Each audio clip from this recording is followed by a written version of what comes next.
I love you.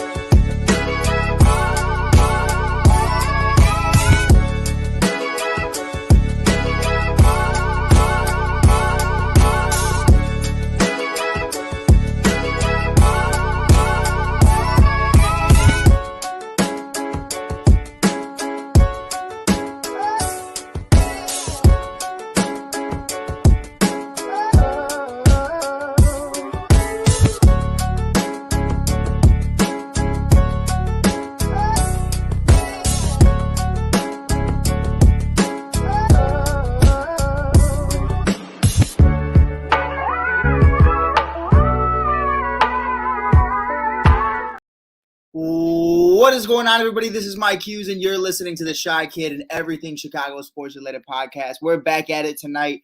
It was a crazy day. It was a crazy day in sports media. It was a crazy day in the WNBA. So we definitely need just a chill night talking about the Bears, not getting too serious into anything, and really just having legitimate conversations because, man, first and foremost, before we get into this episode, before we get into anything, I want to give a shout out to my dog, my rider from North Philly, Kalia Copper, was traded from the Chicago Sky organization today, going to the Phoenix Mercury. I haven't been able to wrap that around my mind yet. Got a chance to talk to her earlier today.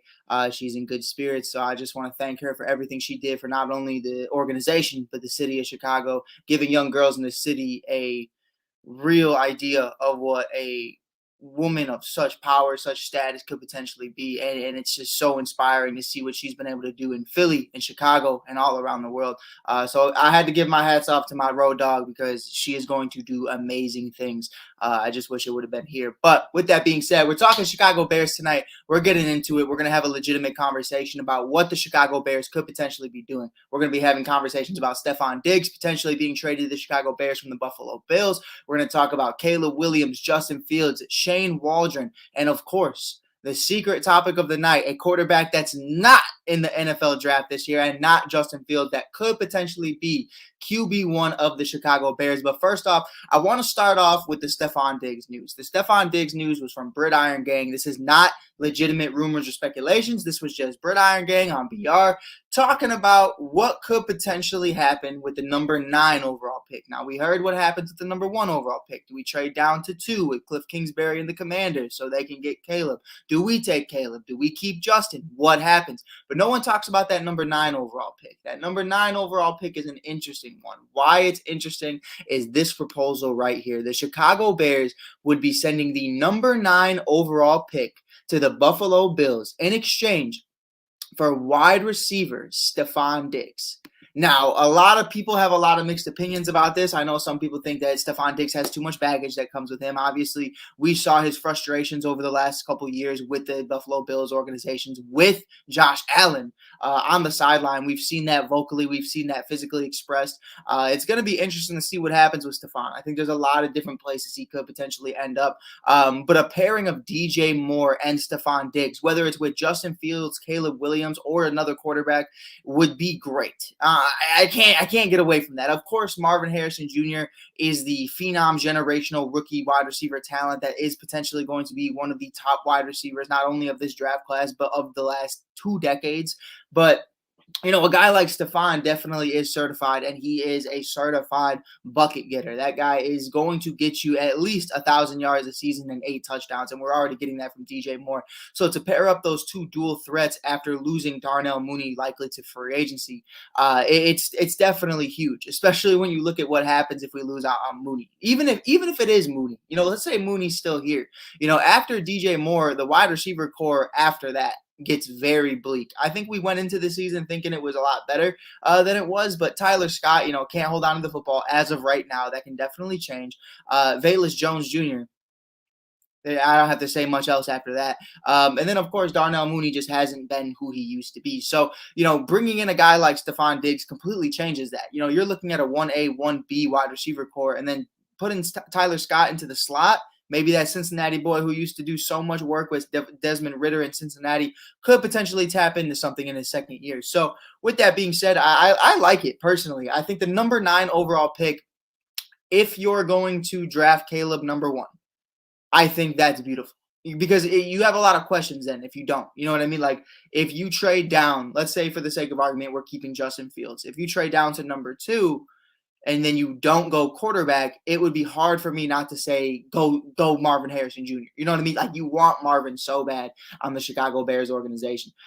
So that's definitely something for me. So in this scenario, I think the only way Stefon Diggs would be in a Chicago Bears jersey is if you're drafting Caleb Williams, because I just don't see them trading down to 2 to 5 and not taking Marvin Harrison Jr. That's just being real. Unless it's like Marvin's already selected at 2 or 3 and we have 4 or 5. But, at that point, we could do this all day. You know what I mean? Like, it's going to come down to it. But Stefon Diggs on the Chicago Bears wouldn't be bad, to be completely honest. I think that's a solid number 2 for a guy like that. And be real. Like, people in the comments, I want to know how you guys feel about it. Is Stefon Diggs your wide receiver 1? Or is DJ Moore your wide receiver 1? And I think that's the interesting conversation. If Justin Fields is still here, I think then you would have to say that DJ Moore is the number 1 just because he's played with Justin a season already. He's had over 1,300 yards, over 8 touchdowns. He's solidified himself as wide receiver 1. But if you're going to go into this and you're going to tell me that, Justin Fields and DJ Moore and Stefon Diggs and Cole Kmet can't work, you're crazy. You know what I mean? So I think it would be solid, especially, not to play devil's advocate. I know a lot of people in here aren't fans of Caleb Williams, but the reality of that situation is if you are bringing in Caleb Williams and you expect to contend almost immediately, you're going to have to bring in another weapon who is experienced. It's important. It's very important. It's honestly ideal. You would have DJ Moore, Cole Kmet, and obviously Stefon Diggs as your veterans with Shane Waldron being your offensive coordinator. I think you have a recipe for success there if you have Caleb Williams. Now, if you just throw Caleb Williams to the Wolves and all he really has is DJ and Tyler Scott, we're going to have a problem. But, of course, we're expecting a lot better from Ryan Poles this offseason and this go-around. There's going to be legitimate noise that has to be made. So I'm excited about it nonetheless. I think it's going to be fun no matter what. These types of conversations are always a lot of fun. But, yeah, man, I think that the Gridiron Gang is pretty interesting to me to propose this deal. I've seen Stefon going a lot of different places on a lot of different mock drafts, but it really was cool. It really was. And Bree said, listening to this as if I know anything about football. I appreciate you for being here, though. I appreciate you for being here. If you guys are new here, hit that follow button. We're talking everything WNBA, everything NBA, MLB, football. We're rocking into it as the season continues. But, with that being said, really rocking into that, what are the Chicago Bears going to do with the number 1 overall pick? We've seen the headlines day after day. Day after day, it feels like that's not changing anytime soon. And it's frustrating, man. It really is because you're sitting on your toes right now. You know what I mean? You're sitting with your thumb up your ass. And for lack of a better word.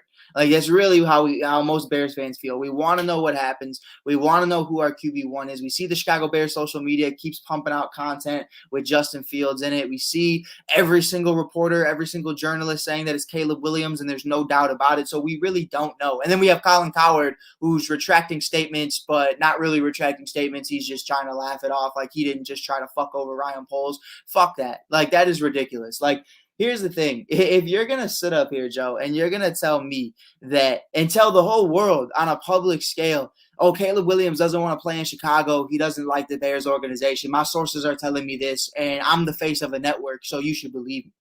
And then the very next day, you have to go out there and say and apologize and say that Caleb Williams camp never said that. That's embarrassing, dog. Like, here's the thing, that if I'm Ryan Poles and I'm the Chicago Bears organization, and if I'm Caleb Williams, I'm pissed, bro. Like, we're trying to see the value of the number 1 overall pick, and you're out here trying to devalue it by saying that Caleb doesn't even want to come here in the first place, which would obviously make other GMs say, well, we don't have to give up the world because Caleb doesn't want to come here regardless. So, it's fucking ridiculous to me. Pardon my language, but it's fucking ridiculous to me that somebody could just go out there day in and day out on a national scale, on ESPN, on FS1. These guys go out there and they just bullshit all of their listeners. They just start talking like I'm talking to you. Like, if I sat out here today and said DJ Moore is requesting a trade from the Chicago Bears, source, trust me, bro. The fuck out of here, bro. Like, what are we talking about? You know what I mean? Like, there needs to be validity to what these guys are talking about. And it's damaging to an organization and a player's name and face if you are potentially just going out there and saying whatever you want to say, and there's no consequences to it. We saw how Micah Parsons felt about the Skip Bayless situation just a couple of weeks ago. I mean, it's real. People have real opinions. So, it's interesting. It really is. At the end of the day, I try not taking too much stock into any of it, but Caleb Williams and Justin Fields, the talks are still alive. I know there's a lot of Justin Fields supporters still out there. And I know there's a lot of Caleb Williams supporters still out there. And I know there's some of y'all that are kind of strange to me that are rocking with Drake May. Like, we didn't just have a UNC quarterback 5-6 years ago in Mitch Trubisky. Same number 10, same average mid quarterback play. It's not happening. So I don't know what the fascination is with US or UNC quarterbacks. It's just no.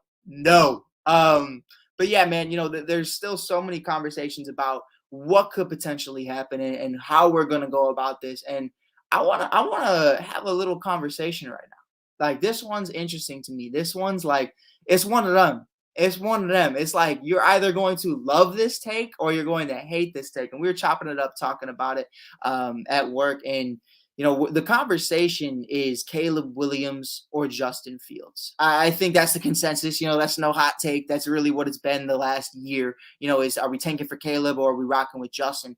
But let me paint you this picture right here real quick.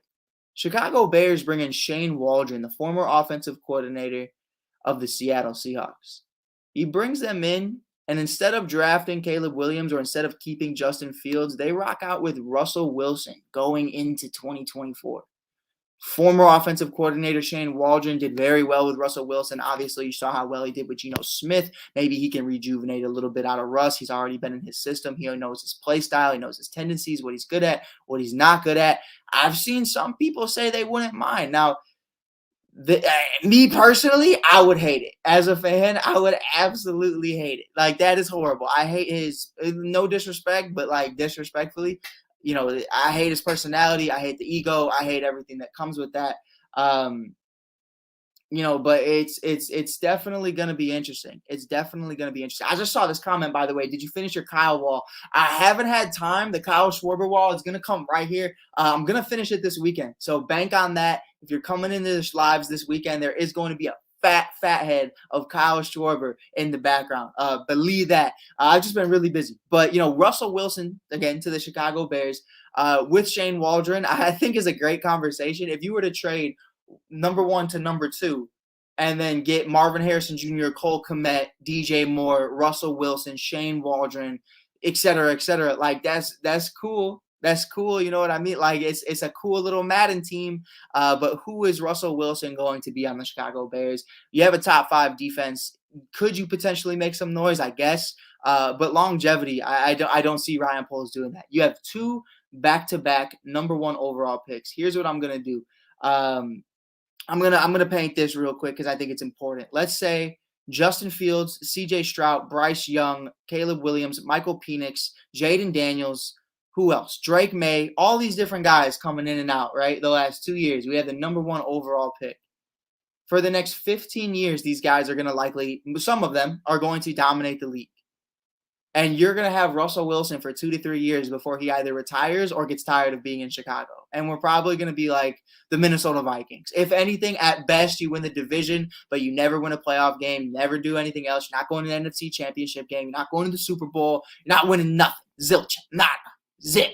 So, I don't see it. I don't see it personally, but I thought it was an interesting conversation. You have Shane Waldron. Could you potentially bring in Russell Wilson to pair up with DJ Moore and Marvin Harrison Jr. with Cole Kmet? Potentially. I think it's something interesting. And, at the end of the day, man, I think the Chicago Bears are in such an interesting situation right now because you really don't know where it's going to go. We're talking about Stefon Diggs, Russell Wilson, Caleb Williams, Justin Fields. And at the end of the day, they're all legitimate conversations until draft day. You know what I mean? So we really won't know until we know. It's going to be interesting to see what happens. But before we get out of here, I do want to promote, we are going to be talking everything Chicago Cubs tomorrow. Cody Bellinger, prospects, everything. We're going to be breaking it down, talking about what's going on in Chicago right now. I know this isn't for everybody, but if you are a fan of the WNBA and you do follow me as a journalist for the Chicago Sky, we're going to be breaking down the Chicago Sky's trade of Kalia Copper after 7 years in Chicago, WNBA Finals MVP. It's going to be really, really hard to go into the arena this year and not see her at the podium, not be able to chop it up with her, not be able to continue to build our relationship in Chicago. But I'm rooting for her every single day in Arizona.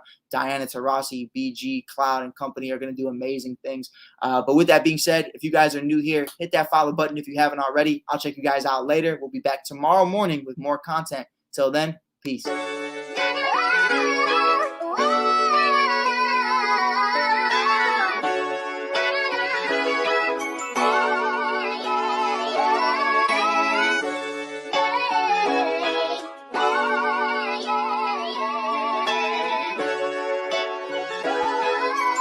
I love you.